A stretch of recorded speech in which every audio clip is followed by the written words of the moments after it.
We are live! Welcome, everybody, to the Mando Fan Show. Thank you so much for joining us today on this Wednesday evening, wherever you are. If you are watching live, we appreciate that very much. Head over to the live chat. It looks like it's pretty popping right now. Get in the mix. Get your comments in. We'll see if we can get you up on the show. But more importantly than that, thank you so much for joining us today. I'm John, James, and Lacey with me as always, and our guest... Take a deep breath here. Quite the credentials. A comedian, writer, editor, and my teammate, well, former teammate, teammate forever on the Movie Trivia Showdown in the Dungeon. You can find him on the movieguys.net and the Movie Guys podcast, among other things. He is a fan favorite and soon to be yours, Mr. Adam Witt.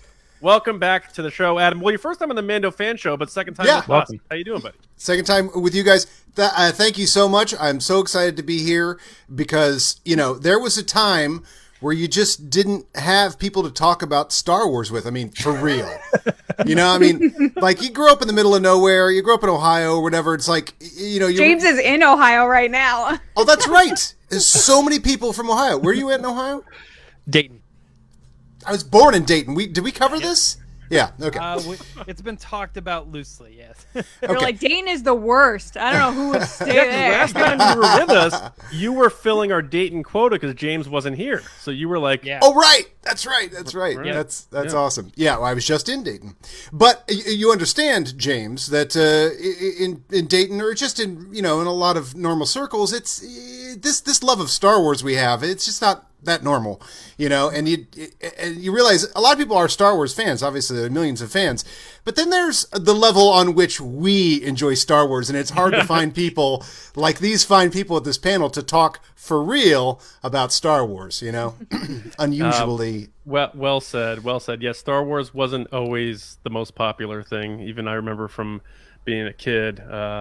You get shoved in a locker if you're wearing a T-shirt, but now it's like, oh, you like Star Wars? You're cool, man. So yeah. But yeah, we're very glad to have you, Adam. For everyone who doesn't know Adam, I have a feeling you're really going to get to love the guy because for his love of Star Wars, and you know, in the day and age where sometimes Star Wars is combative and divisive and stuff, chatting Star Wars with Adam makes you appreciate the fun stuff about it, including silly names and among other things that we'll get into later on in the show, I'm sure. I'm sure you have your index cards and whatnot ready for that. But so there's a lot of new names now in the show. I'm so excited to learn all the new names. I don't know them all yet. I know, and we'll have to learn every one of the Tusken Raiders names before the end of it. I believe it's but yeah, we're here to talk about the Tribes of Tatooine, Chapter 2 of the Book of Boba Fett. A little bit longer than Chapter 1. Some have been out there saying they felt like maybe they should put out episodes 1 and 2, but this is written by Jon Favreau, directed by Steph Green, not Seth Green. I saw some people tweeting Seth Green for some reason, but Steph Green, and composed again by Joseph Shirley. Before we get going here, James and Lacey, we have to let everyone know to like the video. If you're on Twitter, share the tweet and let people know we're here. Share a link. Just get everybody in here. We appreciate that very much. And before we get rolling, we do have the new T-shirt, the Mando Fan Show Season 3. It is available now at store.resistancebroadcast.com. Check it out. It is going to be available only through the end of our season, which is going to be February 16th when we do our wrap-up show. So go grab that if you'd like. It's also available in hoodies and stuff like that if you're in the frigid temperatures like I am in the Northeast, not like Adam. Though I've heard, Adam, it's been getting a little chilly out there. It's a little. It's what we call chilly. It's not what you'd call chilly from Ohio. I mean, I'm embarrassed to go. Hey, it was 50 degrees today in January. My goodness. Exactly. All right, so we'll get into this thing now, and what we always do to kick things off is rate the episode. So each of us will go around and give our number 1 to 10 on the TEM scale, the Tamara Morrison face scale. And boy, does he have white, shiny teeth, this guy. So you'll see in just a moment. But Lacey, you're going to kick us off this week and let us know how you feel about Chapter 2 of the Book of Boba Fett. So why don't you get the ball rolling and start the trend. So this week I gave the episode a little bit of a higher ranking than I did last week, which I know is surprising to everybody watching because Mando, I was like, it's a 10, it's a 9, it's a 10. I'm being a little bit more cautious with Book of Boba Fett, only because I'm not the biggest Boba fan, so I want to be honest. Whereas I feel like Mando's in, Baby Yoda, I immediately was in love, and like everything's a 10. Baby Yoda's involved, Grogu's involved. So I gave this episode a 7. I think it was a solid episode. I think it had a lot of good moments. And a lot of intrigue in the sense of it's building towards something. You know something's coming. You don't know what that is. But I felt like a lot of it was the flashback stuff. And I understand why they did it. And after I watched it 3 times today, which is crazy because it's an hour long, but I did watch it 3 times today. And I liked it more and more every time I watched it. So I actually probably would have given this like a little higher ranking than when I ranked it first thing this morning. But it was a good episode. I like where the show is going, and we'll get into like favorite moments and stuff, but I think all the characters are really, really cool, and it's making me like Tem more than anything else. Like every episode I'm like, he's killing it, like he's living his best life, doing everything he needs to do to make this role the best role of ever. But it's also making me like Boba Fett more, which I wasn't the biggest fan. I'm sorry, Adam, until the whole Mandalorian thing. But what was there to like before this? I mean, he's a character with 9 minutes of screen time. Yeah, he fell into a hole, and they made it a comedic thing. So I was like, hey, he's not really that cool. And then Robert with like a Rodriguez Wilhelm comes in scream. and was like, he's pistol whipping stuff. So on that theme, all right, so Lacey's bumping up from chapter 1. So we figure her 10 is going to arrive probably next week. A full 1. I went from 6. Didn't I? Oh, you were a 6. That's right. Oh, I was a 6.5. I thought you were 6.5. I had the lowest. 6.5. Yeah. You're just being a difficult parent. You're like, look, I know you did good. I know you got good grades, but you could do better. But you really liked it more than that. That's the way I went with my review too. So Adam, before I get into your score, he's your favorite character. So that has to either make this a good thing or bad thing for you. But before I get into that, how did you become such a big Boba Fett fan? Was it the action figure? Was it the holiday special? Was it the Empire Strikes Back? What was it? It was all that stuff because the thing people wonder, like, how does this character have such a big fan base with only 6 some minutes of screen time in the original series? But the key to that for certainly old school fans like me, or old fans like me, or old people like me, is that they offered, of course, the action figure. I mean, talk about genius marketing. I mean, George Lucas just kills it with that you could send away proof of purchase for your action figures, and you could get a Boba Fett action figure a year and a half, maybe 2 years before The Empire Strikes Back. So everybody's like, well, he only had 6 minutes of screen time. And I go, he had hundreds of hours of adventures before we ever entered The Empire Strikes Back. And then when that character shows up, and even if you didn't play with the action figure for a year and a half before The Empire Strikes Back came out, even if he wasn't in your pocket when you were sitting in theaters waiting for that character to show up, that character is everything Star Wars is, because the used universe thing about Star Wars is all over him. Where'd the dent come from?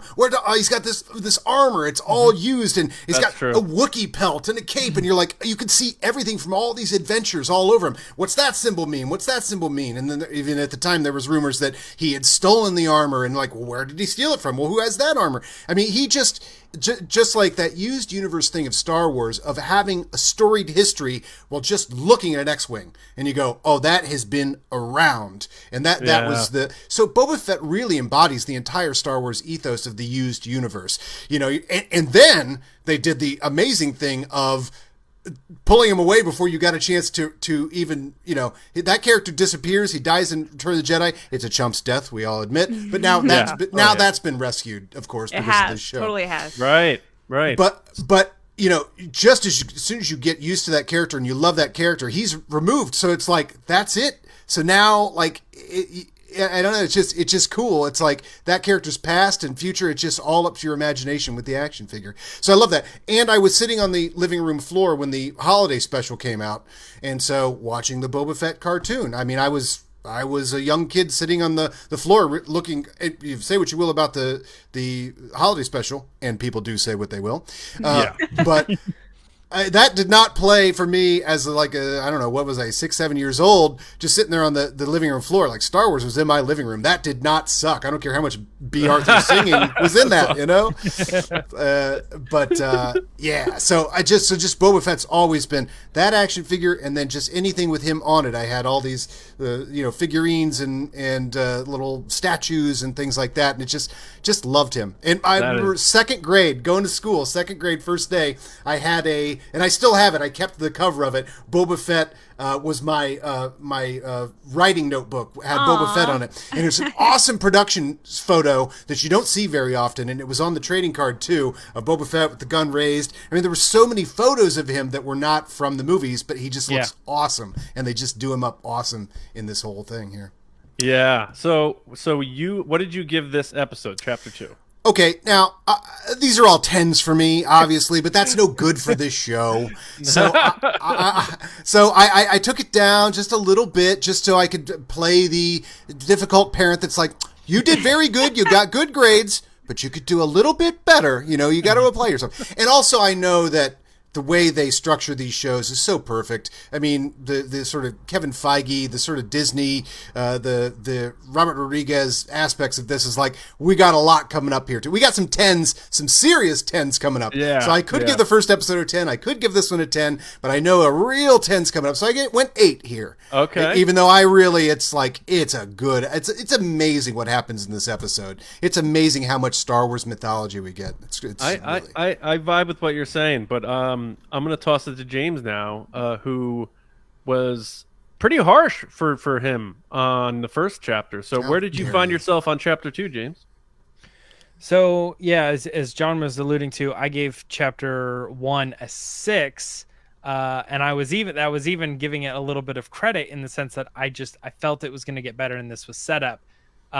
This absolutely did get better, and I landed on a 7.5 because my brain, similar to what you were saying a minute ago, I wanted to be like, oh my gosh, like some of the cameos in it make me want to be like 10, yes.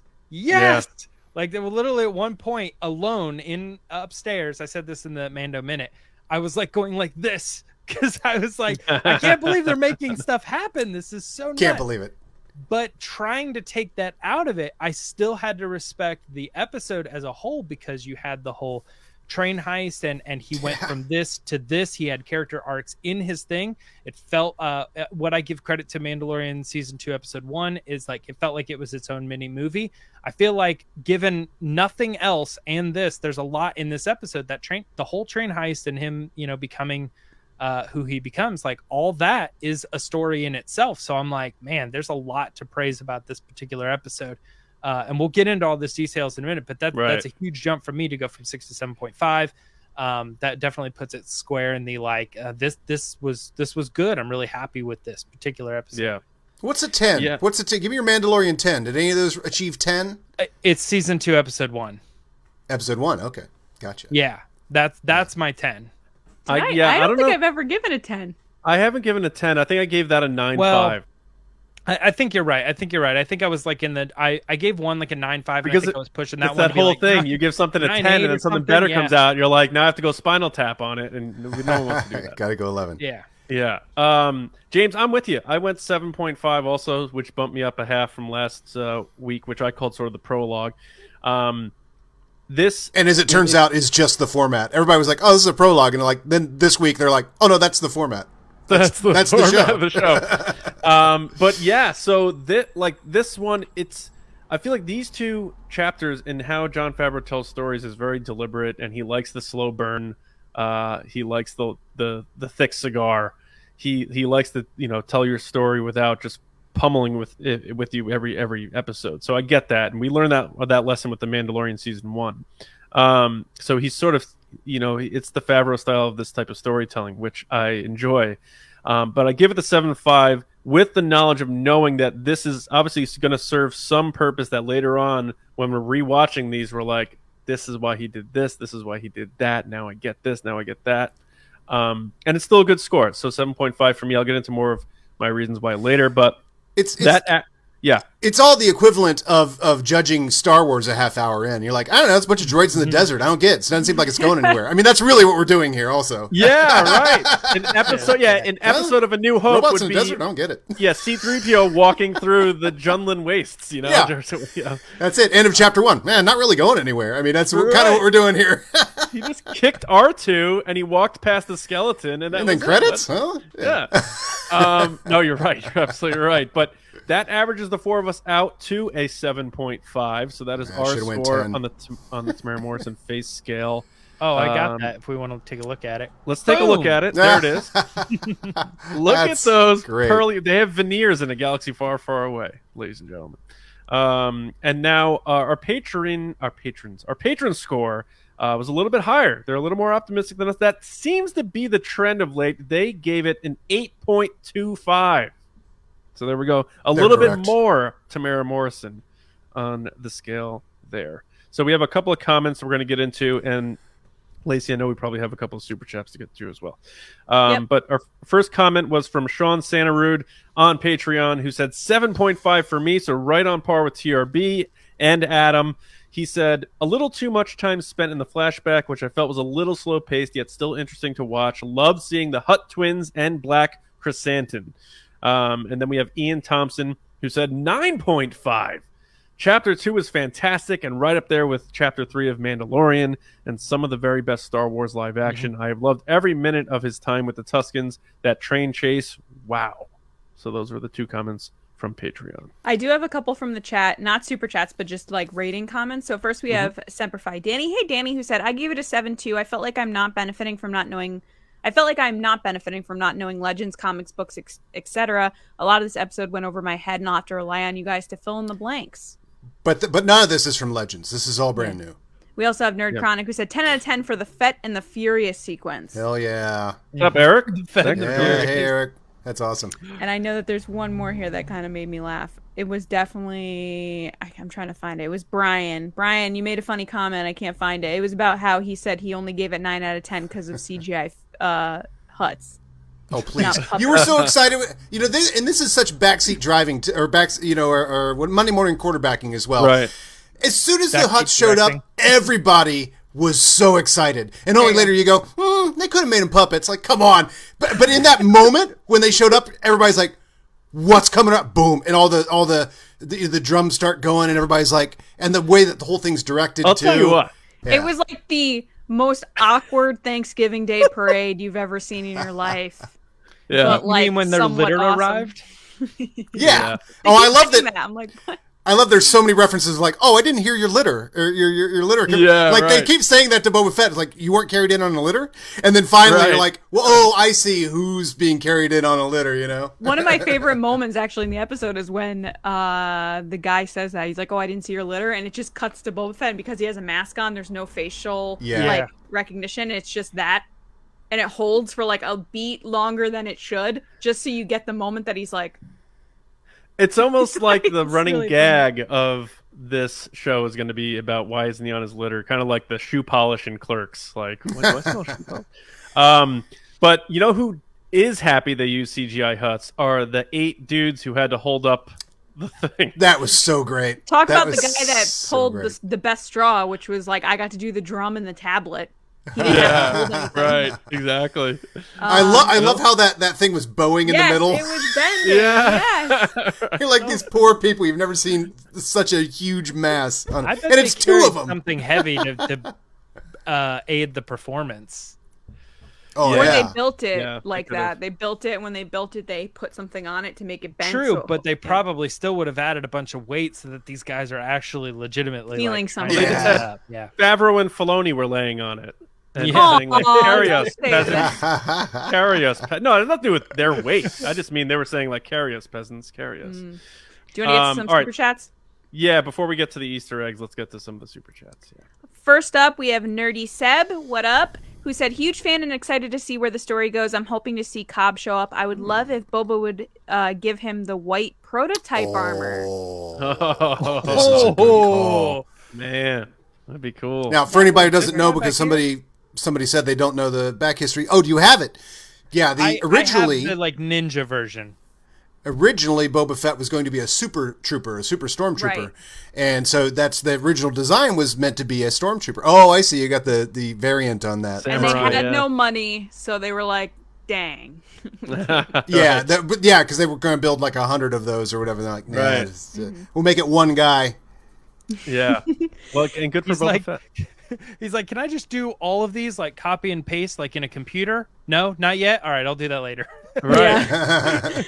Next is John. What up, John? Who said, thanks for the super chat. He said, with all the Tusken lore being shown in this show, do you think we could see one unmasked? Love you guys. Thank you all for what you do. Do you guys think we're going to see one unmasked? I don't think so. Yeah. I think that's something they're going to keep to the... Yeah, I would prefer they don't. A few years ago, I would have said a comic no. where but... they like split one of their faces to like kind of show how emotional they are underneath or whatever in a specific scene, so you can kind of see what's going on there. But I think you're right. Probably not. 25 years ago, they probably would have said, we're never going to see Boba Fett unmasked, and now he's all. Yeah. I love how he's like been in the Sarlacc, he's been beat up, he's been in the sun, he's had to drink this like skunky melon water, and yet he still has the most perfect white teeth I've ever seen in my life. It is, yeah. He has the best. Boba Fett is the best dentist in the galaxy far, far away. Next is Echo Base Network. What up, guys? Who said, did not like episode 2, but love Boba Fett, and I'm holding out for hope for the rest of the season. We really want to like this season by the end. I think that's totally fair. You're not going to love every single thing. I mean, there's episodes. You haven't seen the whole episode. Yeah, Stay strong. Story. The Stay Mandalorian strong. season 2, I hated the bug episode. Like, I loved Frog Lady, but I did not like that episode because I hate bugs and like horror and scary stuff. Is it okay? Has enough time passed where I can admit I didn't like Frog Lady? Is that okay to do that now? But Why it's didn't so you like Star her? Wars. I don't know. Just Next up is Ryan. Hey, Ryan, thanks for the super chat. Who said, I feel like episode 1 and 2 were originally all one episode. That aligns with what Rodriguez said about the spoilers in the second half of the first episode. I wouldn't be surprised if they split it up. If Disney said, look, we need 8 weeks of content, and they're like, okay, we're going to give you 6. And they're like, no, you're going to give us 8. Yeah. And thanks for all the super chats. Appreciate that very much. And we haven't seen Joan Jett biker girl yet either. So Robert Rodriguez is full of baloney saying that. Someone said that was me, and I was like, I wish that was me. No, it's I not. thought it was you too. Like, Lacey, we got to get you a dirt bike. And Lacey didn't tell me she was in this. I wish it was me. Okay. Let's get into the Easter eggs. Before we do that, shout out to weirdbrothers.com. We partner with them and made a coffee, the Resistance Brew. They are a small business out of Virginia. They love doing nerd-based themes to their coffees, and we made a brew with them called the Resistance Brew. So go to weirdbrothers.com, check out the Resistance Brew. You're helping us out, and you're helping out a small coffee business down in Virginia. So we appreciate that very much. Now for the Easter eggs here, are you trying to point at the coffee there, James? Is that what's going on? It's normally up here, but I moved stuff around, so I was like, "Where's it at?" It's behind my mic. That's why. Oh, there it is. Yeah. Zoom in. So context isn't really key here. We just go around sort of naming things that were clear Easter eggs or references to other things in pop culture, that sort of thing, and we'll go around until we feel like we've run the well dry here. But Adam, you are always pointing out Easter eggs in Star Wars, and even things for movies I've seen a billion times. You're like, did you notice this? I'm like, nope, never. So is there anything from this episode that you said, oh, that is that? Yes, and I texted this to you, so I'll hold it up to the phone here. Yeah, this is wild. This is wild. Okay, so I mean, this is me being an old school Star Wars fan. When I was a kid, there were 0 books about the making of movies except for Star Wars, and there were like 20 of those, and I had all of those, and I read them over and over and over. Well, there was like one book about Jaws, but really not many. So when I saw this episode, this popped out to me. Let's see if we can see this here. Oh, hold on, let me turn this off. Okay, so there's this shot. Okay, hold on, we're going to focus in here. They're doing the stick. It's like the background of the Yeah. Right, that's where they go. Oh, I can't get a focus there, but anyway, if you look in the background there, you're going to see a certain formation, and that is the Ralph McQuarrie design of the Sand People from 1976. I love it. Yeah, that's I freaking never amazing. even knew that. Right? Holy Yeah. crap. There it is. Sorry, again. Yeah, so you Yes. can No, see you that. got it. Yeah. Yeah, and No, That's I know him. just Boba Yeah. Fett. That's, but that's the Adam, I'm exact. so impressed that you remembered that. that's cool. And that's the thing. Looking at these books over and over and over. You know, my you only had God. one movie, and then you studied the hell out of that. Then they made a second movie and you studied the hell out of that. But so any of these things, and I could point them out to you all over. You're missing the clout. You should do a thread on Twitter, Adam. What are you doing? Yeah. Okay. Yeah. No, I could do a screen cap of that. Get that going. But this happens over and over. If you look on Crate, the turrets on Crate are exactly a Joe Johnston design from Hoth. If you look at there is a shot in The Last Jedi of an X-wing with a pilot in it, and I think it's what's his face, but it's this sort of like, and you never got this shot in the original, and it is a shot out of a poster of the X-wing cockpit with just the first part of the wing spreading out. This sort of like pull the camera out about 5 feet from the cockpit, and that's an exact poster I had as a kid. But you'd never seen that shot in the movies. So yeah, I pick up on all these little things like that. That's one of the best. That was my favorite. I've seen, man. Yeah. And I'll tell you, because usually we're looking for objects or a character or a singular thing in a frame, and you're like, no, literally that whole shot is a Ralph McQuarrie. That's amazing. Because I know, like, in chapter 2 of The Mandalorian, or chapter 10, the second of season 2, they did the Ralph McQuarrie with the spiders and stuff. But that was more of like a whole scene. This was like, this is an exact framed shot. It's amazing, man. Great job. Oh yeah, Rise of Skywalker X-wing shot or Y-wing shot too. Yeah, that's from Ralph McQuarrie as well. Yeah, good call on that.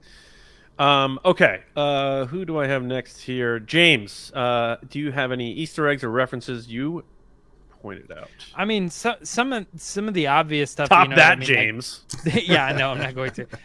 Like some of the characters and stuff that show up that are like Black Krrsantan and stuff is like crazy. As far as like very specific ones, there's an obvious one. I'll let one of you guys grab it if you want. But there was one I was looking up. What are the great death pits of Dur? I was like, is that something we've heard of before or whatever? And I Googled it, and what pulled up Google Correct was the great death pits of and they were I wrote it down, mass human sacrifices in ancient Mesopotamia. And I was like, there's no way they accidentally came up with the exact phrasing, the great death pits of Dur, when there's a real the great death pits of Right. So they're making a reference. Yeah. What? They're making a reference. They know. Yeah. I think they know that, you know. It's like calling a thing a sure. That's what rancor. I'm That's saying. a word that means something, you know. I was like, so that's something very specific that I don't think most people probably would have picked up on. And the only reason I did was because I was like Googling it to see if it's something that had been referenced before. But they were these like crazy things where they were sacrificing human lives and throwing them into the death pits. And so I was like, it's weird, you know, you're saying that there's maybe something similar to that in Star Wars. Like he's kind of referring to that same style of thing that is happening in Pits the of Star Wars Grick. universe. I thought that was interesting. Right. Yeah. Pits of Grick, Spice Mines of Kessel were smashed into who knows what. Like they've done that in Star Wars forever. I love that. They just make a reference to Kessel, but we're not going to see Kessel until Solo. But that's just a reference that's made, you know. Mm-hmm. Right. All right. So this one, I'm convinced is done on purpose, and when I saw it, I was just happy because I was hoping to see something like this. But when he's with the Tusken Raiders and they're like preparing, and he steals the speeder bikes and stuff, and they're cleaning up their turf after getting shot up by the Pykes, there is at least one Tusken Raider combing the desert, and There is. I swear that has to be a reference to Spaceballs, because it looks like a giant comb and rake, and he's slowly doing it just like they're doing it in Spaceballs, and it made me laugh. So it worked for me. I don't know if that was deliberate or not. I'd love to find out, but that's. I didn't think about that. I mean, I saw that happen, and I didn't think about the Spaceballs. We ain't found shit. All right, Lacey, what do you got? So here's one I actually learned about. We're going to talk about it on Monday, but learning about it in the kind of interviews with Jennifer Beals is that her earrings are an Easter egg because they're designed specifically for her on like dreams she had while working on the show, like shapes and stuff that she saw in her dreams. The person worked it into the show. That is really cool. Yeah, that's cool. All right, Adam, what else you got? Anything else? Okay, so, and this happens twice in this episode, and again, I'm laser focused on everything Boba Fett's doing, and I love the way they treat him. Like you were mentioning earlier, like, he's got a helmet on, so you can't see his expression, but there's so many times where something happens, and you get that slow Boba Fett turn, you know, with and that helmet is more expressive than it should be. But my favorite is, and he does it twice in this episode, and I said this about The Mandalorian. I'm like, I could watch that guy walk down the streets of Tatooine all day. Just make one show, just him. But, you know, there, when he walks into the not the cantina, when he walks in to meet the Hammerhead, the mayor. The mayor. Mayor, yeah. That thing that you see him do in the back of Jabba's palace where he folds his arm over his blaster. Yes. It's done exactly like it. It's so perfect. And it's so deliberate. He's so slow and chill and kind of nods when he does it. Yeah. That they are nailing Boba Fett in this show. They're just nailing him. That's just pure direction. Like that's something that I don't think Tem would have done. But like he's standing there and somebody comes up and he's like, you know what? Just one note. Boba Fett would stand like this. You know what I mean? And it's like somebody knows Boba Fett that well. Yeah. That they're like, this is how he stands. This is how he, you know what I mean? Because it's directed by huge fans, you know? All the nods, right. yeah. Mm-hmm. Absolutely. Yeah, that expressive helmet. Oh, that helmet. That design. Oh, I just makes me so happy. James, do you have any others? Yeah, I'll take it. We've all been kind of given deeper cuts, so I'll go for another obvious one. And everybody knows this. Tashi Station shows up. Yes. With the cameos of Cammy and Fixer. How cool is which that? Is interesting. That is very cool. It was something that like I was seeing online when trailers were coming out, and they were like, "Look at this trailer, and then look at like this deleted scene. Like this lines up and this lines up. That's got to be." And I was like, "There's no way that's not it," And then they there was another trailer where it kind of showed the people, and they're like, "Oh, is there any chance that these are those people?" And while they never said Tashi Station specifically in the show, they did credit those characters at the end of the show with the names, so you're like that it's 100%. That's totally what it was. So this is a reference to a rebuilt set and characters being put back into canon from a deleted scene in A New Hope. Right. It's like, and that's crazy. And that's clear on YouTube and stuff if you guys want to check it out. So he talks to Biggs and all this stuff. It's pretty interesting. Like Tashi Station is not Radio Shack. You're not buying things there. So I don't know. Luke was BSing Uncle Owen. That's why he said you waste time with your friends when your chores are done. Because there's drinks there. There's video games there. Right. Yeah. That's true. So two things about that. I called my friend and I was like, it's funny that they don't, it's clearly like a bar or something. And he goes, well, we didn't see all of it. It's possible that they could have multiple like kind of sections of the store. And we related it to a store that we have in Dayton called Vax and Videos, and they sold video games and vacuum parts. I was like, in one store, like right next to each other, same building, not even next to each other, in the same building, just like so. But I also saw online what was funny is maybe a power converter is the name of a drink. And he's like, but I was going up to Tashi Station to pick up some power converters. Waste time with your friends when your chores are done. I like that. I have one that ties into that, and it is the tabletop video game, because I remember being a kid and going to places like Ground Round and restaurants like that, and you could play Pac-Man on the table as like and I guess that's a way to occupy your kids so they're not driving you nuts when you're waiting for the waiter or something. But it worked because I remember playing those games as a kid, those tabletop video games, and their controllers were right underneath. Adam, you probably remember that. Oh, absolutely. In fact, they made a comeback at one point. Some company would put because these video games now they're like 100 megabytes or something, which in the 80s was like, oh my god, get a super vacuum computer to handle 100. But now they make tabletop ones you can buy at like some furniture stores sell them. They have like 50 games in them. It's like Ms. Pac-Man and Galaga and all that stuff. So they started putting these in bars around LA, and there was the Powerhouse in Hollywood, which is this crazy thing that there was this dive bar right on Hollywood and Highland where all the tourists are, and they had for a while one of these tabletop ones, and I go in there all the time, like in between things, waiting for a train or whatever. But yeah, that's cool. Now, but here's the amazing thing about Star Wars. All right, so Star Wars, the movies rattle off 100 things a second. So you see a Tusken Raider in Star Wars, and then that's it. They're moving on to the next thing. That's how populated the universe is. And what's amazing about Star Wars is, until this week, we've never seen Tashi Station, right? Except for the deleted scene. What a great idea! I mean, that's just so great. And what they did with it, I love that Star Wars makes these references, so it's a little cowboy, it's a little samurai. We saw lots of samurai in Mandalorian. They really pumped that. But it's great because it's only kind of been a reference. When you read about Star Wars, you'd be like, oh, it's kind of a samurai movie. And you're like, what? I don't even get that. Doesn't make sense. And then if you read a little further, you go, oh, the Hidden Fortress begins very similarly with two people like the robot, whatever. They get into all that whole thing. The reference here, because, and obviously the train heist is a classic cowboy thing, and Mando played up the cowboy, walking into the, and it's all the, good, the bad, the ugly music.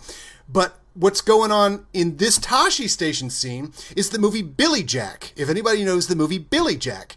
And it was, but the reference I'm making, because it was very popular at this time in the 70s to have scenes, and it's a cowboy trope as well. The bad guys come into the bar and they start saying, "Give me drinks, ha ha ha, bang bang bang. You guys got to do whatever we want." That's also like Billy Jack is a movie where a bunch of biker gangs take over town. It's also done in the original Mad Max. Biker gang takes over town, and a badass has to come in and start kicking some ass. Terminator. Right? So like the guy's coming in the bar, ha ha ha, boom boom boom. It's like, oh, what is the poor bartender gonna do? And then the guy, the badass comes in and takes everybody down. Mm-hmm. I just love that they did that. It was like Billy Jack. They do that as a role play in Westworld, where like you can play that character that comes in and saves the day. Oh, right. Like one of the first episodes, it's like, oh, I pay to be this person that goes in. Oh, right. Yeah. It's totally make that reference because it's a Western town as well. I think this is kind of a loose Easter egg too, but I'll throw it out there too because you mentioned it. Like Terminator also, like he walks out of the bars and he looks over the motorcycles and he takes it. You know what I mean? Yeah. Oh, you're right. He walks out and looks at the swoops and he's like, I'll take that one. Or I'll take all these. Roadhouse. Somebody just said Roadhouse. Roadhouse, yeah. Lacey, do you have any others?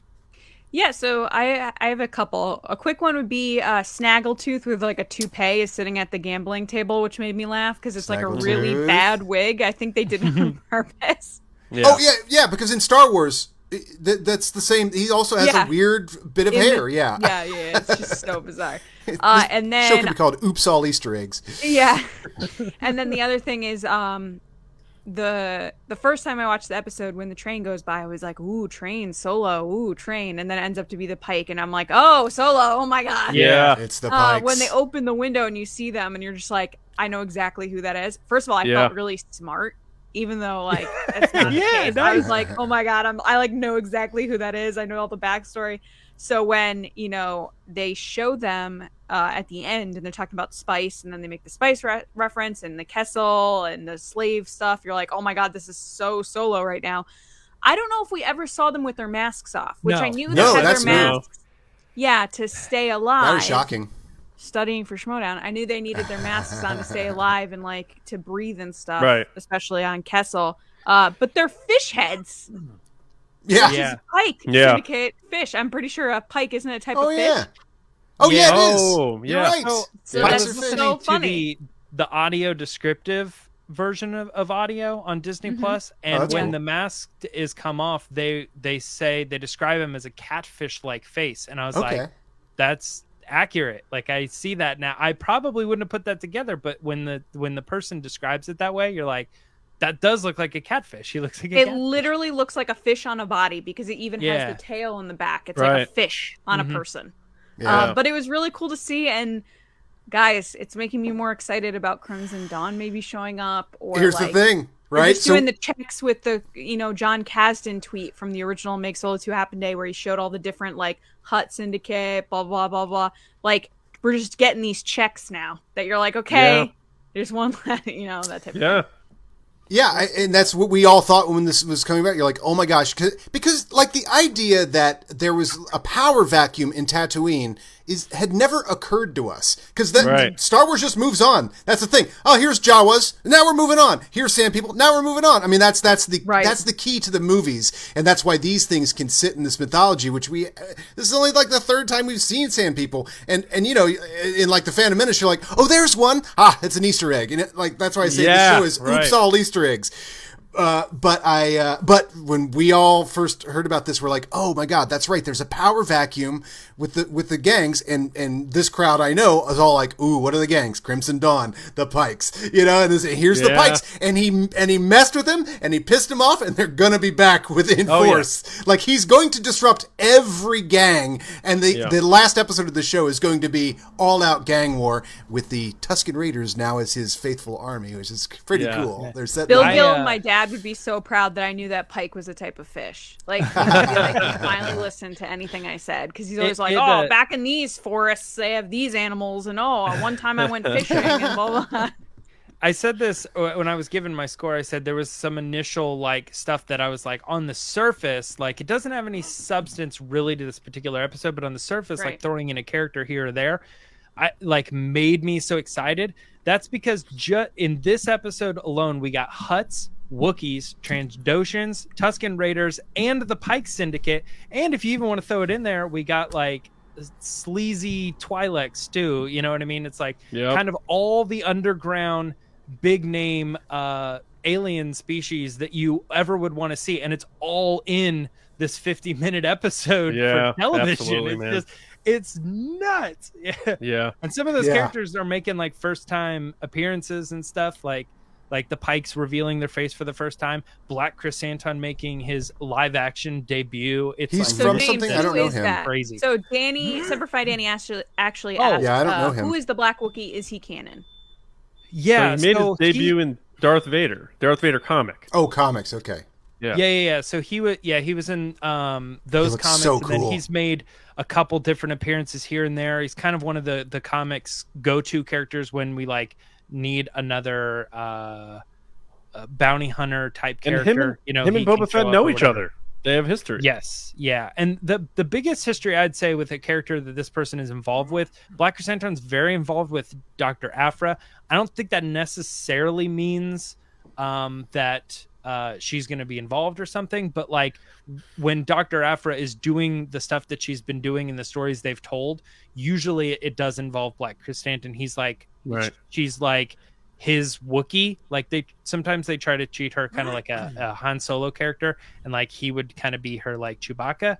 Mm-hmm. But yeah, he's a very popular cosplay, and he's not as deep of a cut as Cobb Vanth. Like when they did that was nuts, because I was like, I would have never expected them to pull that character. But he was Black on the Krrsantan logo to me for the show. Remember we talked about that? There was a Wookiee on like the show logo for season one. Crew merch or something. Yeah, crew merch. Yeah. But Black Krrsantan to me is like one of those characters that like inevitably, I know this character is going to show up in live action, and when they do it, it's going to be awesome, because people are going to lose their minds, because he just looks so great. Cool, and he is a great character.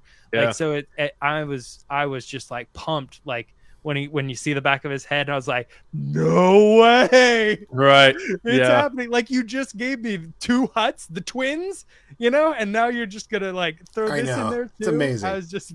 It was amazing. Yeah, I agree. This morning. Yeah. All right, we'll have to move on from Easter eggs. There were a bunch of others, I'm sure, like the engine looked like the pod race and the gauges and that sort of thing. And pop them in as we go forward, but we have to move on for the sake of time. We do have some super chats, by the way. Okay. Mm-hmm. Do we want to do them? Yeah. Yes. Okay. Yeah. First, we have JC. Thank you for the super chat, who said, sending love and hype to TRB from the back corner of the Tashi station by the arcade machine. Jumps out of the chat like a train conductor droid. The droid definitely was like, I'm a head out. Yes, that was the funniest part of the episode. So many fun things in this episode. You like forget about the droid conductor. Thank you, JC. When I was watching it the first time, I said 52 minutes. Oh my God. And then the first 20 minutes goes by and you check, and I'm like, I still have 30 more minutes. Mm-hmm. Anyway, next is Tech Stevo. What up? Thank you so much. He said, did you notice the binocs the Tuskens were using were the ones Mando traded for passage across the Dune Sea in the Gunslinger? What? Well Awesome. done. I didn't notice Awesome. that, but yeah, you're probably right. Like I just assumed they just had technology like that, but you know what? You're right. So then so that timeline must have happened after Mando season 1 then, which is interesting. Oh, Yeah. Next is Yeah. Darth Spall. Thank you so much for the super chat. Who said the combing in the desert is how they find the milk balls and the creatures like that giant frog. I think it's called isn't it called a Zorg? The frog. Oh, is thing? it? I think it's like a Zorg. I mean, Zorg. Talk about a Easter egg reference too. That looks just like a. It is the one from Jabba's palace, the thing that sits there, blah, blah, blah, and it actually lays eggs and stuff that Jabba would eat out of the container. Oh no, I didn't even know that. I was Yeah. just going to say it looks exactly like the animation of Ray Harryhausen, like the old Sinbad and the Seven Seas. Like, what's that? You talking about the Beast, or Yeah. Oh yeah, absolutely. Like the giant frog that comes out of the sand and they shoot to eat it. Yeah, I think it's a Zorg is what it's called. Zorg. Zorg or something like that. big bad beetle zorgs. Yeah. And then we have Ryan. Hey, Ryan, thanks again for the super chat. He said we could totally get Crimson Dawn in a flashback while Fett deals with the butts in the present. I'm assuming you're thinking Huts, but I'll take butts as well. The butts. Ryan's like, no! Jabba the butt. Jabba the butt. The best typo you've ever had, Ryan. I guarantee it. All right, hold on Are to you, your guys, butt. one are you more. guys afraid of the butt syndicate? Hold on to your butts. Next, we have BP4YN3. Thank you so much. Who said, how about the female Shistavanen? I don't know who that is. Dressed in the same slave outfit as Leia. I didn't see that, but what is that? I feel dumb right Shistavan now. is the Wolfman from the original Cantina. Yeah, it looks like Oh, so I would just be like, it's Wolfman. So is this Loxiv Rock is the name of the one from Star Wars. Is this Right. the guy that kind of looks like Weasel from Suicide Squad? yeah, Oh, it okay. does. Yeah. He's That wearing was like a right. bikini. Yeah.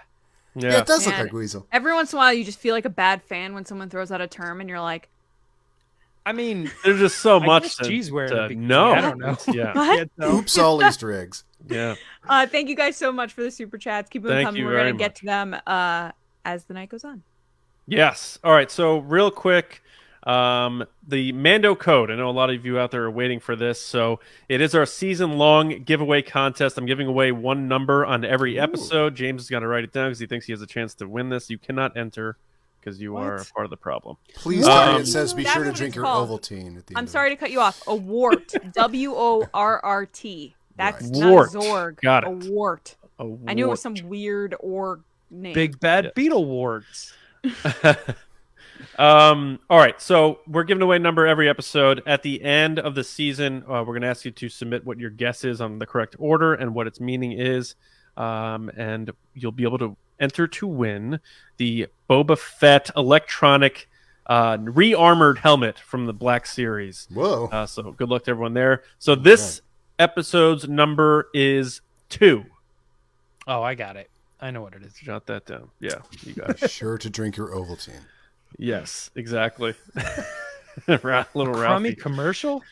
All right, so how about let's go over our favorite parts of this. We've kind of been gelling everything into the conversation, so we don't need to spend like a half hour doing the full breakdown, essentially. Mhm. But Adam, did you have a favorite single shot, maybe the one you referenced with the Ralph McQuarrie, or did you have a single favorite quote or part? What was your single favorite moment of the episode? I mean, I think I wrote down 2 lines from it. Here's the thing, because you only have 6 minutes of screen time of Boba Fett in the original series, and yet we go, oh, that guy's such a badass, and there's a chance that maybe he wasn't. He was just lucky or whatever.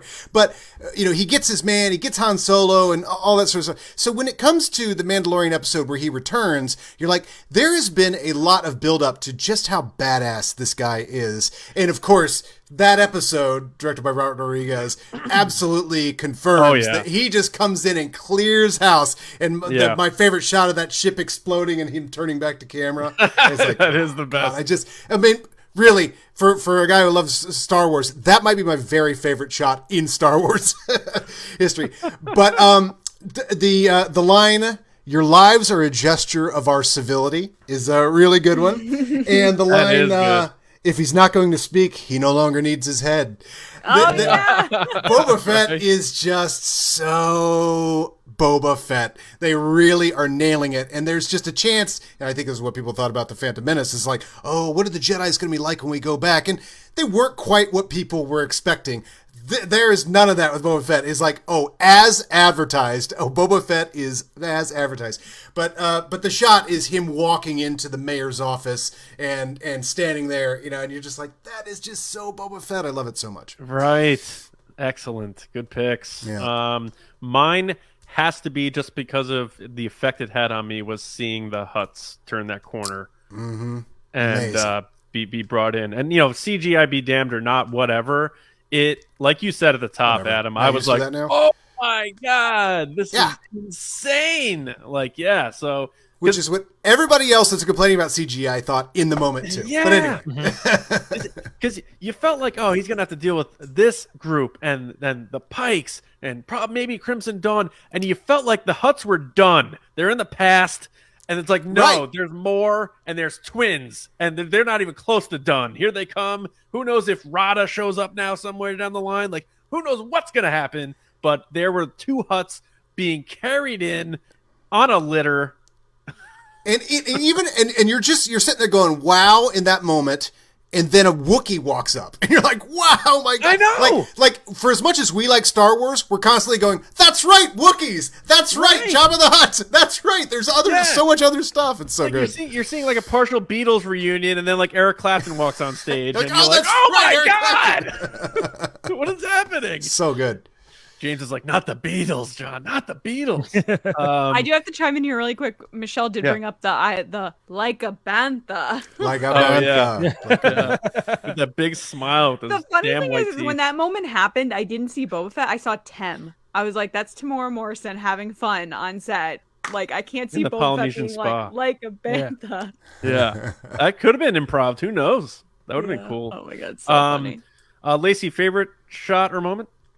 My favorite moment, I feel like I say this a lot, but to no one's surprise, is the beginning sequence where they trick the guy into thinking that the Rancor's down in the pit. That's right. I was like, oh my gosh, Lacey's going to freak out. And then it didn't happen. And you're like, womp, womp. The first episode, I said this to you guys. I was like, yo, Fett and Shand is sus. She's got a lot of stuff going on. She was very supportive this episode. And not only that, she was hilarious. That first delivery of those lines by Ming-Na Wen were so funny. I laughed out loud when she's just so like, good. When they bring him in and they're like, oh, you know, the droid 8D8's like, oh, this is the guy from the Order of the Night Wind, and they're very expensive. And she goes, you just pay for the name. Like, that's something that's totally something that I would say, like, to be like, oh, whatever, you know, they're stupid. And then she drops them in there, and then we get that shot, which first of all is a letdown for me because it's in the trailer, and I was like, oh my God, we're going to get a Rancor again, and then it's here, and I was like, womp womp, I guess we're not, yet, at least. They're around. And then for her to be like, there's nothing in there. Like, I laughed out loud. I was like, that's such a funny moment. That's like, it didn't need to be funny, but it was funny because it's like, it did its job. It got him to admit what he needed to admit. And then just, she was really great this episode, pulling on like the leash that she had him on. Yeah, she was great, without question. Probably the comedic relief of the episode, in my opinion. See, people know me too well. I knew Lacey would mention the missing Rancor. It's true. Yeah. It was such a missed opportunity.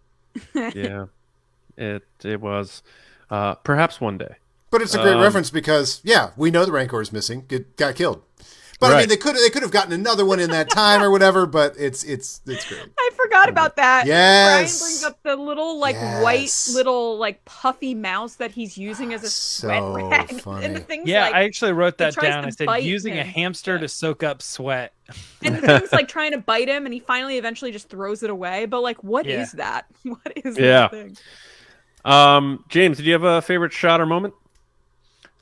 So my favorite moments, I was debating back and forth because I really did enjoy that whole scene of the Pykes and the face reveal and the whole like, well, what does it look like? And, you know, going back and forth with them, like and how he manages, that's when he's like learning kind of how to be a crime lord, which again kind of surprises me that he didn't know what he was doing in the first episode.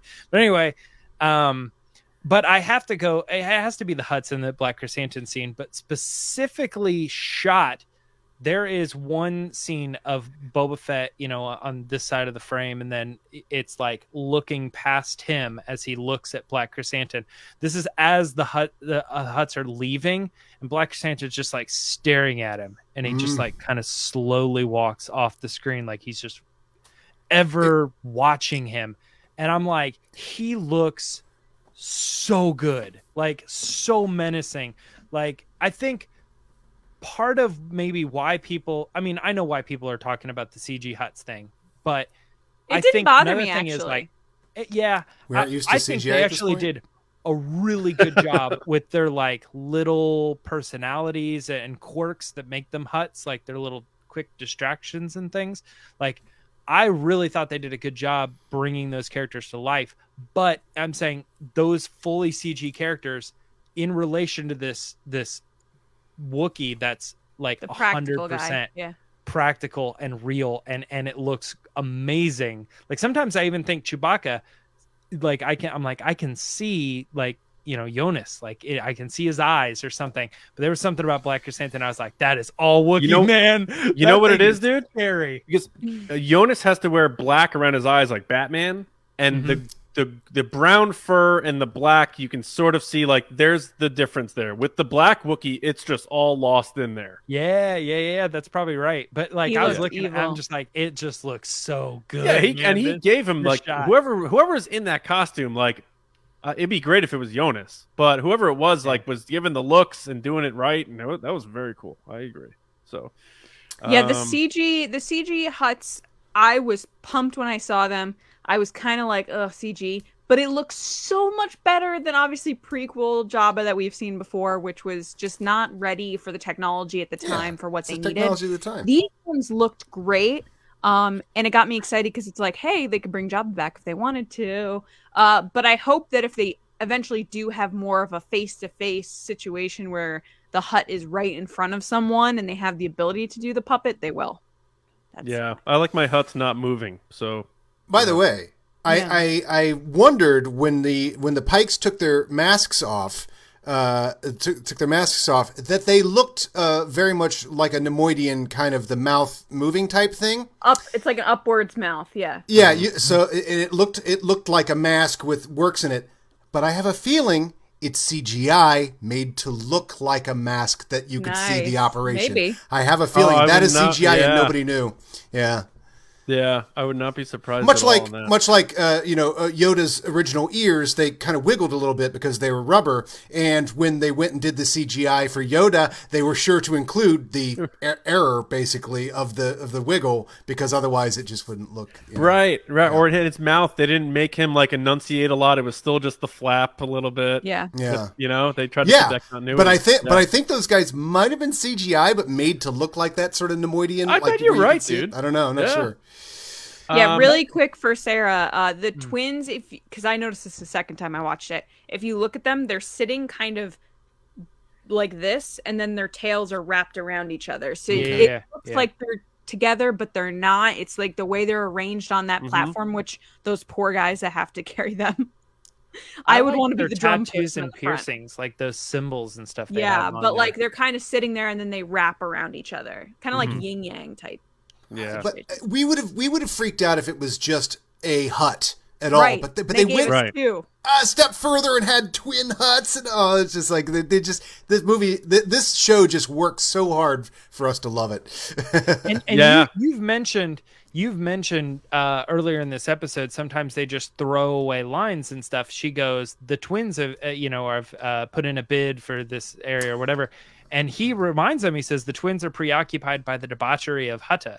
And it's like, what's that? What's going on with that? And it's like, I want to know. Give me the comic. Give me the book. Give me another show that covers what's going on. Yeah, we've never seen the planet they're from. They're strangers on, and that was an amazing thing that they referenced too in the Sand People, is that everybody on Tatooine, except for the Sand People, are intruders.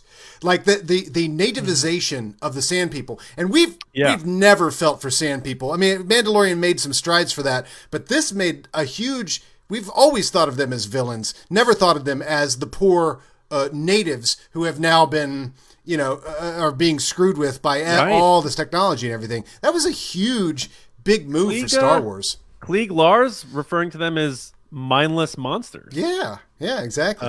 They killed Shmi for all intents and purposes, and maybe now it turns out that Klieg and Shmi are the real villains of this whole thing. It's true. Something glad they're dead. I'm glad you're dead. I'm glad you're dead. But so this episode for me, it's interesting because I gave it a 7.5, but I feel like because I maybe I didn't rate it so high or like it so high is because, again, like the first chapter, I loved what I saw from the present so much, the present time, that my mind kept wanting to pull back to that. Like, when are we going to go? All right, when are we going back to the present? This flashback is great. I like this. When are we going back to the present? And we never did again. Nope. Which makes you think if they flip-flopped it it's the format. And put the present time at the end, maybe that would have been a better payoff. But I think what they're doing, because of what they did with, The Mandalorian came first, there's that 5-year gap to explain, like, why did Boba Fett wait so long? And that's why they kind of got to tell us this. So it's not like, yeah, he just hung around for nothing. They have to give us something of substance. And that's kind of this character growth that he's going through with the Tusken Raiders. So it's this episode being a 7.5 so that chapter 6 and 7 can be a 9.5.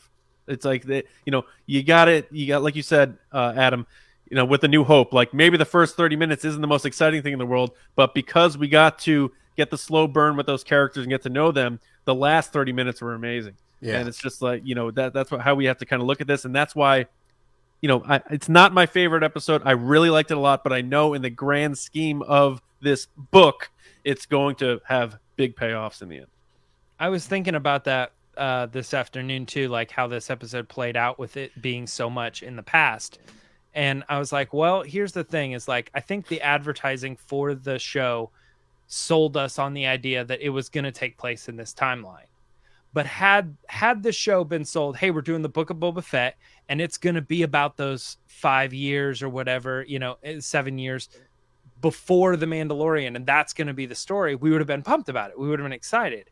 So it's kind of like, it's just because we're getting a little bit of a flip-flop, or they're trying to do half. Like, it's not, you don't get both. It's you get half of both. You get half in the future, and you're getting half in the past. Both are exciting, but I just don't think the past stuff was what people were expecting based on the trailers. Can I play devil's advocate to this argument? Yeah. Who cares? Go ahead. So fucking what? I mean, what? I mean, I can fill the Grand Canyon with what people think things are going to be about. But you start watching the first, like A New Hope, like, wait a second, but I thought it was all going to take place in the desert on Tatooine with 2 robots, and now we're in space? I mean, it's like, I don't know. It's like, who cares? It's Boba Fett TV show. True, I agree, we've talked about for years how he got out of the Star Wars had no space, had no starships, had no nothing, and it was only the desert. You'd be like, okay, I think it's a movie about a desert, and then you're getting in there, you're like, what is all this spaceship flying around? I mean, it's cool, but it wasn't the idea that we were thinking we were getting into, which is him taking over the crime space and him in that particular outfit and everything. But now, would you be surprised in the next episode if some of it features the backstory to? But you're not going to be surprised because now that's the format, right? Because we're learning as we go. That's why I think I was so surprised last week. I said numerous times, I was like, I mean, it's fine, but it was also him digging in the sand for a lot of this episode being tied up to a pole. I think it's going to go places, and this was the payoff for that because now he's not tied up to a pole. Now he's not digging in the sand. He's standing upright, getting training, becoming part of the people. All that stuff makes sense now, and it's payoff. Yeah. I think it's a matter of how much time are they going to spend in the past, and I've seen and I understand a lot of people saying like, they spent too much time in this flashback. I want to see. We waited so long for Boba Fett. We want to see us going forward with Boba Fett, and I appreciate that and I understand that. But like I said last week, this whole bacta tank thing is he's looks like he's going to be needing that for a long time, and that's clearly the vehicle to these flashbacks. So I think we have a lot more coming. But I do think and hope If We have a lot more nothing flashbacks. happened in the flashbacks, I'd get it. If nothing happened in the flashbacks, I'd get it. But like everything happened in the flashbacks, you know? Right, and we're going to get flashbacks that may be a little more interesting in terms of him interacting with people we like better than Tusken Raiders. Yeah.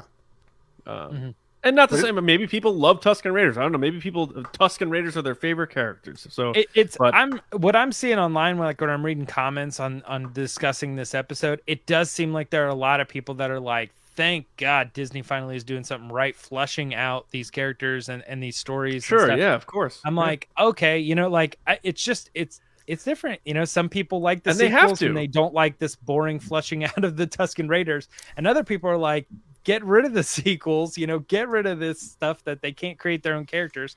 Finally doing stuff right by giving us the flesh out. 5+ hours on one character's story, where a Star Wars movie takes place in 2 hours. They have the bandwidth to stretch things out, and that's the beauty of this format. Whereas in a movie, you're not spending 50 minutes on Tusken Raiders carving a stick. Yeah, but you can do that in this. So I've kind of taken this series so far as this is what Boba Fett really is. I think that before this show, I had a very different perception of him, and then you see him in The Mandalorian. He's very brutal to the Empire, and you're like, I was one of them. I was like, oh my gosh, he's so savage. I love it. He's ruthless. And going into the series, I had a very similar view of like, that's what I want. But as we've gotten to know him, I really think that this series is him getting a second chance at life and going about it differently. Like, he never had a choice of the occupation he was in.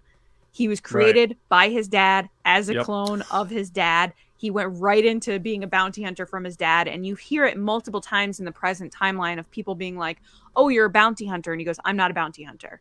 I think once he left that Sarlacc pit, he then changed his mind of, I'm not going to be this person he came anymore. out a completely different person. Yeah. Right. That's what I was pitching last week, that it's Yeah. kind of a death and rebirth of him. Right. Like, as a And the moment he gets those robes, which, by the way, I kind of laugh that a lot of people were mocking those robes in The Mandalorian of like, what is he wearing, a dress under the armor? Like, I saw a lot of that last year. And I remember being like, it's clearly like a samurai, like, kind of theme thing. Now it's even more ridiculous that people were mocking it, because it's clearly this moment, an occasion in the episode that he becomes this new thing. Like you said, James, he's like reborn, rebirth into this character that I'm here to change things. I see things are wrong and I'm not going to be on that side anymore. It's kind of like the Bill Burr character of like, you wake up and you're like, I'm not going to be a part of that side anymore because people are hurting enough as it is. What can I do to help? And what can I do to use this time that I've been given out of the Sarlacc pit again to live the life I want to live and get back at the people that are causing so much hurt. Yeah. Well, they're humanizing. They're humanizing the Tusken Raiders, which is something we never thought we would ever see. No. But at the same time, they're humanizing Boba Fett. But I think it's a prime example of them, the storytellers, Filoni and Favreau, especially because he wrote it. But Favreau, Filoni, Robert Rodriguez, all the people that are involved, I think they're saying, this is what you think of this character and these characters and this species and this creature. It's not that. And this is what the truth is. Yeah, because it's always a human story when it comes down to it. It's all about families and generations, and they're hitting home on that with these flashbacks, like that whole tree thing we haven't even talked about. His vision. I was just about to say, you know how I know this is a good episode? Wild. Because we've been talking for a little over an hour. We've yet to mention the fact that there's the lizard up the scene nose where a lizard goes into his nose. I hated it. Jim Morrison out into the desert. Absolutely, right? Like a total peyote trip. Like classic, like they went native in so many ways. The it was Lizard very King, Black Panther. He wakes up and sees a King. tree. It was Lion King. Yeah, it was very the nose thing though. Oh my gosh! First of all, I hate bugs, like little lizards. And I thought when things. that happened that was gonna be one of those things like how L3 is now inside the Falcon, that lizard's forever inside Boba Fett, like telling him where to go. So when he shot that thing back out, I was like, all right, okay, cool. Like, one of the reasons I could never get into Star Trek is because there's a moment in Star Trek where they put these slug things into someone's helmet, and then I don't even know what it is. I don't know what movie it is, what episode it is. I just know it's Star Trek because I watched it when I was so little. Put things in our ears. Yes, those. Oh God, I'm so creeped out right now. That moment has scarred me for life. I'm pretty sure it's affected me as a person. So when this moment happened, I was like, it's Star Trek all over again. But when he comes out of it, he's like a whole new person. Yeah. They did the whole thing that way. It's so cool. The triumphant walk back. And, That is my nightmare. Is Thanks. things You gave me a crawl? lizard. I can't. Cool. And then he like goes in his nose and he's like, I think I lost your lizard. I like when he comes out of it too. The lizard comes back out of his nose and he goes, "I thought that was a part of the dream." Like, Oh my God. no, it was up your nose the whole time. And the flashes between him in the armor and him not, and him being wrapped in the tree, and seeing Jerry visions Bruckheimer's tree. If anybody gets that reference. Yeah. Oh yeah, going down the road and the lightning strike. Yeah, that's true. Yeah. And like they clearly did some sort of CG manipulation of Daniel Logan and him watching his father take off. That was amazing. As young Boba in the show. Yeah, because it's his likeness. It just Yeah. Well, I'm saying, but there's another kid who's like involved, and it's A his double, likeness or whatever. body but they're double. not crediting the kid; they're crediting Daniel Logan. Oh yeah. So But how cool was that? Seeing him watching his dad take off on Camino. It just adds a layer to the realness of it, man. Mm-hmm. It's so and it's so frickin' sweet. cool. They're doing like the crashing of the wave, and his hand comes out of the sand and everything. Like Yes. the way they were That was- mixing the two Oh, environments yeah. and stuff. that montage was so awesome. The way it was Yes. going. Yeah, that was like total art. That was amazing. It reminded me of the Force Awakens vision of Rey. And like all these things are happening. You're not sure what's going on, but you know that it's one of those things you're gonna go back, pause, to watch every frame, and be like, "Oh my god, that is happening!" While this is happening, it was an amazing segment in the show, and Really, yeah. That's Yeah, what I said, absolutely Danny. true. It reminded me of Black Panther or Yeah. like Lion King, like that moment of like going to another. Yeah, Well, they're on the astral plane. Dune Sea, and he gets this spice melange, and Yeah. he's having his trip. It's very Dooney. Well, let's try to look ahead a bit and speculate on what we think might happen next week in Chapter 3, because there's a lot that can happen. Obviously, flashbacks have really opened up the floodgates of speculation in Star Wars. So, Adam, I'll toss it to you. Do you think we're going to spend more time back in the present? Do you think they're going to keep going with this past thing with the Tusken Raiders? Are we going to see other things from his past? Where do you think we're going in Chapter 3? I'm assuming this is the format now, that we explain how he got to where we saw him in Mando, because technically I guess they've completed that journey in a way, because now he's in the official so there is a chance that people might get their wish that this is not going to be any more flashbacks, that this was really like the first episode, like people said, an 1.5-hour movie, flashback, back and forth. Or I could see that maybe all of this prologue could have been one episode itself, and they decided to edit it in and do it in the bacta tank. I'm not sure, but I couldn't have predicted anything in this episode, so I don't know if I can predict anything in the next episode, except that it's going to be a Boba Fett TV show, and I'm going to spend the entire time going. I love it, man. So that's my prediction. As long as there's no works for more me, man. nose lizards. Right. I'm Do with you- that too. James. If they did, I think they're gonna keep it the Tusken stuff, but I would think it was cool if they did like 1 and 2 was like this portion of his life, and he had flashbacks to then, and it kind of told that story over 2 episodes. 3 and 4 was maybe like something that happened around Empire, or something like that. And then 5 and 6 was this other one, and then 7 was all like where we ended up, because the ongoing storyline will be carried through all the episodes, whereas these flashbacks could be like 1 and 2, 3 and 4, 5 and 6, and kind of separate it into kind of their own little like trilogy. Yeah. I think that would be neat. That's weird speculating of how they'll play everything out, but I imagine it's probably just going to be this the whole time.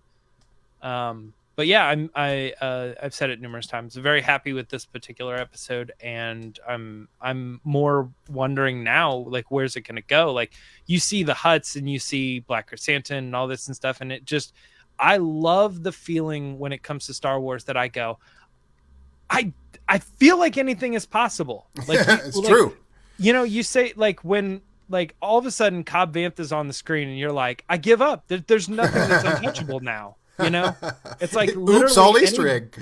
anybody from anything thing can show up. And I think that's almost like one of the things that we were missing from the movies is they kept it very core. They're like, they're not going to throw like Ezra Bridger is Snoke or something like that. But in the shows, it feels like anything can come out of left field and it's all possible. So like all theories are go. Yeah. And what's cool is, Robert Rodriguez went on the big hype machine, said every episode is going to give you a surprise or something. And so far, he's been speaking to diehard fans because, my brother watching this is going to be like, the Pykes! Right. Oh my God, the Pykes! Where we are like, oh my God, the Pykes! So, however, most people are like, dope, very nice. Dialed in. He's dialed in. Western.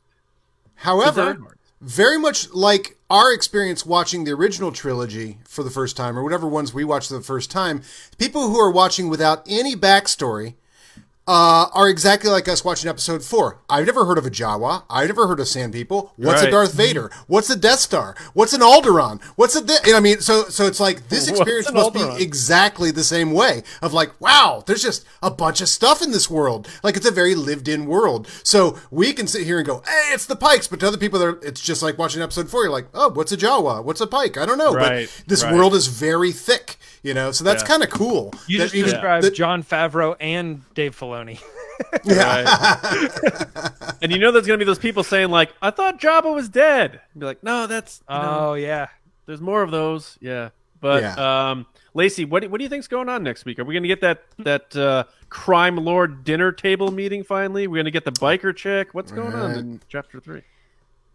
More gangs. It's tricky because Robert Rodriguez said that the teasers were all episode 1 and 2, and I don't think that's the case. And I think that's why someone early had suggested it. Maybe they split these up differently than what they were originally intended to be. And I have to agree with them. I think that we're kind of unsure of where things are popping in because the Rancor pit shot was in episode 2, not episode 1. If I was to guess, probably looking at the scripts, I bet it was 3 episodes. And all episodes were an hour and a half long, and it was 3 separate episodes or something like that, or 4 episodes, and they're all an hour and a half. And they split them into smaller bites. How many episodes are there? 8? 7? 7. What's going to happen next week? I think we're going to get more present time. I think that these 2 episodes were really in the past, but I think we've gotten to the point now that he's kind of become this character with the robes and everything, and we know where it goes from there. We know that he gets the armor. We know that he meets up with the Mandalorian. I think we're going to go into the present. I think we're done with the Tusken Raiders, but I don't think we're done with everything else because, as we know from interviews, he does go back to the time of Empire Strikes Back. He does potentially... We could see Han Solo and Carbonite, like we're not sure here, but that'd be sick. I think we're going to start seeing, kind of James had hinted at earlier, like points from the past from a different period of time. I think the Tusken Raider stuff is kind of done. Once he became that person in that black cloak, it's kind of like, okay, this is the end point. Right. And especially the whole chanting scene at the end, like that kind of just solidified to me that they were like, okay, this chapter is ending. Now on to the next part of his life. So we'll see how that goes. I do think that he's going to have to handle the mayor and the creepy Trandosians that are like constantly looking with their creepy yellow eyes. Who look amazing, by the way. They so look great, but they also are super creepy because they're like everywhere on the street and they're all like all the time. They are. CG, like that Ithorian is like perfection. Yeah. Right. I'm like, I don't see anything in that looks. He has some hair on him. He's masky or computer generated. It just looks like an alien, like 100%. And voiced by Robert Rodriguez. A lot of people were like, "Yeah, that's so cool." Pascal. Yeah, that was really cool. Yeah. I actually want to bring this up because it is relating to that. So thank you, Frank, for the super chat. He said, "Hey everyone, I thought it was cool that the mayor had some kind of universal translator on him. Has that ever been introduced in Star Wars before? I can't remember seeing one. The only thing I can think of is Frog Lady." She used the translator to translate, but I can't think of the thing that he had, which was like a thing. Well, there's an Ithorian in the Bad Batch, I believe, that has a translator like that. So And what I love is you hear the Ithorian speak, because when you watch the cantina scene, and by the way, enter more cantinas, Book of Boba Fett. I love every time they enter a cantina, spread the curtains, like, I'm just in heaven. But the Ithorian in the cantina in episode 4 has that, you hear that briefly. Yeah, underneath the talking, yeah. Robert Rodriguez did a great job, though, because he has like kind of like a very charming, but like very robotic kind of monotone voice. So the way he did it, he was just like, so let me give you some advice. And you're like, oh, this is not going to be good advice. This is going to be bad advice. That's funny that you say that, because I kind of thought, I was like, man, that is a good translating device, because you would think like someone would speak with emphasis like, do you or do you not kind of thing. But then a translator would be like, do you or do you not? You know, they're like, it's not giving the emphasis. I was like, this translator thing is making it, you know, is giving the right emphasis on the words and stuff. So there's almost a little bit of like delivery that it is able to understand how he's saying it and recreate that language that way. But like Lacey Adam, saying too, like in a still kind of robotic way. Adam, I know you got to take off, so you know, we got a little bit to go here, but we want to let you go because you're a busy dude. But I overbooked myself today, but I can't stop talking Boba Fett. But real quick, let people know where they can find your stuff beyond, like, besides the Schmodown, like movie guys, like do a couple plugs and then get out of here. Sure. Search the movie guys on Twitter or whatever. We do a Monday show called Monday Movie Nonsense. Everybody on this panel will eventually be invited to be a guest because we keep going through our friends. And when the subject comes up that we want to talk about something like Star Wars, we'll get you guys on there. But check the movie guys out. We do a live show every Monday, so check that out. And of course, subscribe to the movie guys on any podcast app, because we do a podcast called The Ford Fiesta where we cover every single I love that name. Harrison Ford movie in a row. And we're just starting to get up to Empire Strikes Back coming up here. So, That's a big one. So, yes. Well, thank you for having me on. One last thing I want to say about the Book of Boba Fett. What does the Book of Boba Fett Episode 2 have in common with Halloween, Escape from New York, The Fog, Big Trouble in Little China, Back to the Future 1, 2, and 3, Death Becomes Her, and Jurassic Park, and Apollo 13? I don't know. Director of photography Dean Cundy shot this Wow. episode. Wow. Yeah. Isn't that cool? That is cool. Yeah. Prestigious. Also, and big shout out to friend of friends, Dave Pasquazi, who plays the assistant to the mayor, the Twi'lek. Oh, legendary improviser, perhaps the greatest improviser of all time. If you are interested in improv, you can look up a show that he did with TJ Jagodowski, who is a friend of mine. TJ and Dave, find it. They have like 6 of their shows for sale. And if you want to see an hour of 2 people going off of one word and creating an entire universe, they are absolutely the greatest improvisers of all time. So seeing Dave Pasquazi in this, and a lot of Chicago comedians show up in these shows too, which is really I can't cool. decide if I love that guy or hate that guy, because he's like really good at doing a character that I hate. Yeah, like Ben Schwartz in Parks and Rec or something like that. You're like, John Ralphio. Man, I love or hate this character. Wow. Adam, thanks for hanging with us, man. Like, I'm sure everyone was proven why it's such a good time talking Star Wars with you. I'll talk to you soon, buddy. And, hopefully. Sorry I dropped the F-bomb. No. we're allowed one an episode, so you filled our quota, John McClane. Good. So you're still PG-13. Gotcha. Yeah. But we'll have you back on the show again soon, and I'll talk to you soon, bud. Great. Thanks for the excuse to talk about Boba Fett. My goodness, I'm in love. Yeah, Adam. Later. All right, so I guess we might as well head towards the end here because we have some super chats, and we have to get to our Q&A. So whoever's standing by, patron standing by for our Q&A, we're probably gonna be a little late to that, but we'll get to you soon. We have our coffees, our beverages, we're ready to go. But yeah, Lacey, what do we got? So next up we have Rock Lee. Thank you so much. Who said you guys should notice? You guys noticed Boba said he killed Jabba. Funny he lied. LOL. I didn't know that he said he killed him. I thought he said that he killed Bib Fortuna. I think that's what he said. But if he said he killed Jabba, that'd be even funnier. I'll have to go back and watch it again. Ryan's Thank you back for the again. super- Thank you, Ryan. Thank He you, says, Ryan. can't wait to see Fett find Fennec wounded in the sand. Do we know why Fennec was on Tatooine in the first place? Maybe she was looking for Fett. I think she was hiding out. Wasn't she hiding out? Well, she was sniping them. supposedly like, collecting the bounty Yeah. of the Mandalorian and all that, but She was hired by somebody. I'm curious. no, That might be a no. twist They in were this trying to whole collect the bounty series. on her. So what Maybe was she doing on Tatooine? What if Yeah. the whole twist in this story is that someone who's an antagonist to Boba Fett in this show is the person who hired Fennec to kill him? That'd be interesting. Yeah, absolutely. Then we have BP4YN3. Thank you so He's much back. for your super Thank chat. Who said, after seeing Black, how do you say that name? Krrsantan. Krrsantan. Do you think this season will be littered with other famous bounty hunters? Yes, 100%. Yes. 100%. Yep. Is that We're supposed gonna to be see all like the... T-Pain, but it's B-Pain? It's his license plate. He just wants everyone to know, just in case you pull him over, I'm the guy who was on Mando Fan Show. That was me. But yeah, I think, like, again, I'd be shocked. I think all three of us have said this on TRB. If like Cad Bane doesn't show up to just sort of like put closure on that sort of relationship or lack thereof, stuff like that. So I'm not sure what's going to happen next week. I'm kind of with you, Lacey. I think we're done with the Tusken Raiders because it felt like there was a finality there. He finished his journey with them. But the way Favreau tells these stories, the people he meets along the way come back around, and I think they're going to somehow help him in at the end of the series. Well, Adam brought up a good point that he's going to have the Tusken Raiders like at his back, like I think that's what's going to happen. Like, yeah, it makes sense.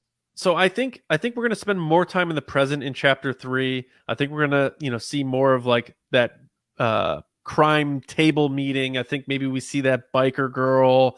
I think other chaos is going to be happening, and we're going to spend more time in the present. And maybe we'll get some more flashbacks because he needs to be in the bacta tank. But I think we're going to go elsewhere with the flashbacks. That's my guess. Did you guys have anything else you want to pop out there before we pop out? I don't think so. I think we went into a lot of in-depth. I had one thing I wanted to pop out there. Pop it out. No, Pop it out. I don't got any. I don't got anything else. I don't think. All right. Well, we want to thank everybody for watching. See, there he is. He does this to me all the time. I get going with my spiel, and then he does this. I know. He does. And it's not even worth it too, because I was like, other than the fact that it seems like everybody's saying, Kira's a surprise, and I haven't solidified that yet, but I will. I'm kind of jumping on that bandwagon a little bit, that this does feel like they're leading to her showing up. That would be really cool. I haven't said that yet on the show, and I'm like, I've been thinking it all the time, but I haven't got it out. So I was gonna say, Lacey, you said it. Now we talked about the digital assets for Jabba's palace. Now they have the modern assets. I was wrong about the fighters, though. The fighters are not Crimson Dawn. That was a good guess, but that's okay. That's okay. But John pointed out, that like in Legends they had loose names and stuff, so they can play with all that stuff, and it could still theoretically be all run. There could be a loose tie as a nod to the mayor hired the guy, and it wasn't even the mayor; it was the people above him. But we got the HUD effects now. If Kira shows up, I actually think that's a good sign for more Solo. So I'm very curious what happens there. But we're not here to talk about that. But we are here to say thank you to everybody who joined us live. We really appreciate it. Thanks for spreading the word. It looks like there were a lot of people watching, so that's great.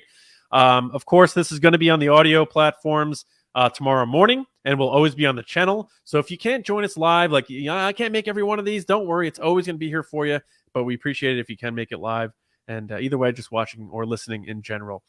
Make sure you are subscribed to our show on your preferred platforms, whether that's Spotify or any other audio app, or, of course, youtube.com/Star Wars Newsnet videos. Go to StarWarsNewsNet.com every day for your Star Wars news, reviews, editorials, information, and more. Miguel did our written review on Star Wars Newsnet of this episode of The Book of Boba Fett. Go check that out. Go check out James's instant reaction on the Mando Minute on the channel. And TRB, our podcast, every Monday. And then, of course, live here on the Mando Fan Show on Wednesday nights, and then hitting your podcast feeds Thursdays. And then once the Boba Fett show is done, Book of Boba Fett's done, we'll be going back to our Monday and Thursday rotations. I want to thank our patrons, patreon.com/Resistance Broadcast. This show definitely does not happen without your support, so we want to thank you for that. We're about to go live again in a few minutes for our Q&A, which is Patreon exclusive. So a big thank you to everyone who supports us there. If you have the ability to, please consider supporting us. Tier start at $2 a month. Patreon.com/Resistance Broadcast. Special thank yous to our Patreon generals and Spice Runners. Our generals: Carmelo, Andrew Staley, Jeremy Myers, John Reese, Jetta Rosewater, Paul Olson, Oliver Lewis, Frank Grande, Joe Ritchie, Darth Hurricane, John Charlton, Nick Kratz, Christian Morales, Brian Smith, Matt Chitty, Nathan Shank, Danny, our newest general, and Val Trichka. Hey. Our Spice Runners: David Probus, Neil Shaw, Double C Chris, Kendall Gellner, Ryan Wara, Dave Hornack, Micah Harrison, and Thomas Hennessy. Thank you all for your support. Next Wednesday, we'll be joined by Alex and Molly from Star Wars Explained to talk about Chapter 3. So we're very excited to have them joining us on the Mando Fan Show next Wednesday, January 12th at 9 p.m. East. You can find me on Twitter at Johnny Hoey, writing and editing at StarWarsNewsNet.com, and my movie podcast, Just Like the Movies, available on your preferred podcast app. James, or Lacey, where can people find you? It's our Wednesday. People can find me on Twitter and Instagram at Lacey Gillerin. Thank you. James. You can find me on Twitter and Instagram, both at Myra Chunks. All right. Thank you again, everybody. And from the three of us, thanks for watching, listening. We'll see you next week right here on the Mando Fan Show.